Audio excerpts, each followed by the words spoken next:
সংবিধানের দোহাই দিয়ে আমাদেরকে আর নতুন করে নতুন চক্রান্তের দিকে বাংলাদেশের মানুষকে ঠেলে দিবেন না। আমরা পরিষ্কার ভাবে আগামীর সংসদের আলোচনায় দেখতে চাই জুলাই সনদ কিভাবে বাস্তবায়ন হবে। এটি হচ্ছে ফাইনাল মেসেজ, এটি হচ্ছে ফাইনাল ম্যান্ডেট। সংগ্রামী নারায়ণগঞ্জবাসী, আমরা একটি প্রত্যাশা নিয়ে 12ই ফেব্রুয়ারি নির্বাচনে আমরা অংশগ্রহণ করেছিলাম। সেই নির্বাচনে জাতি যেভাবে একটি গণতান্ত্রিক সরকার চেয়েছিল, ঠিক একইভাবে এই দেশে যাতে কোনো ধরনের স্বৈর শাসক স্বৈর সরকার যাতে ফিরে না আসে, সেজন্য গণভোটের রায় বাস্তবায়ন করেছিল।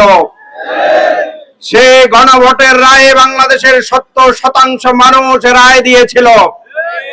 এখন আমাদের সংসদে নতুন করে শুনতে হচ্ছে এই গণভোট, এটি দেশের মানুষ চায় কি চায় না এই কথা বুঝিয়ে আমাদেরকে বোকার স্বর্গে আবার বসবাসের মতো একটি পরিস্থিতি তারা তৈরি করতে চাচ্ছে। কথা একেবারে পরিষ্কার, সংবিধানের দোহাই দিয়ে আমাদেরকে আর নতুন করে নতুন চক্রান্তের দিকে বাংলাদেশের মানুষকে ঠেলে দিবেন না। আমরা পরিষ্কার ভাবে আগামীর সংসদের আলোচনায় দেখতে চাই জুলাই সনদ কিভাবে বাস্তবায়ন হবে। এটি হচ্ছে ফাইনাল মেসেজ, এটি হচ্ছে ফাইনাল ম্যান্ডেট। জনগণ যেখানে তাদের রায় দিয়ে দিয়েছে, আর কোন দেশের চক্রান্ত,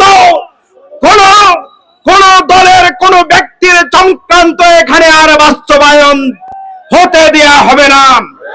জনগণের অভিপ্রায়, জনগণের প্রত্যাশা, এটি হচ্ছে সুপ্রিম অথরিটি। এই অথরিটির বাইরে গেলে এই বাংলাদেশের সিংহভাগ জনগণ আবার এই ফ্যাসিজমের বিরুদ্ধে আবার রুখে দাঁড়াবে ইনশাআল্লাহ।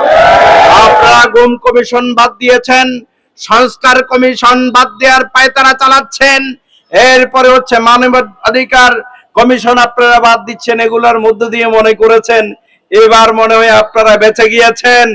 আমরা বলি এই দিন নয়, আরো দিন কিন্তু আছে। সেই দিন পর্যন্ত আপনারা পৌঁছাইতে পারবেন না।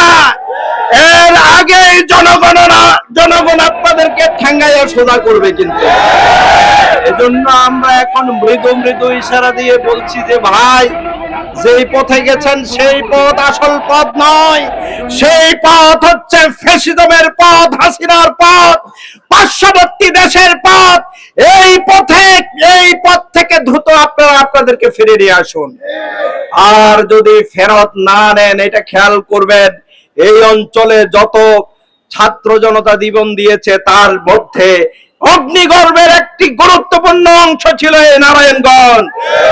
আমরা গত পরশু বলেছিলাম প্রয়োজনে সরকার পতন আন্দোলন যদি জনগণের এই ম্যান্ডেটে মানা না হয়, নারায়ণগঞ্জ থেকে শুরু হবে।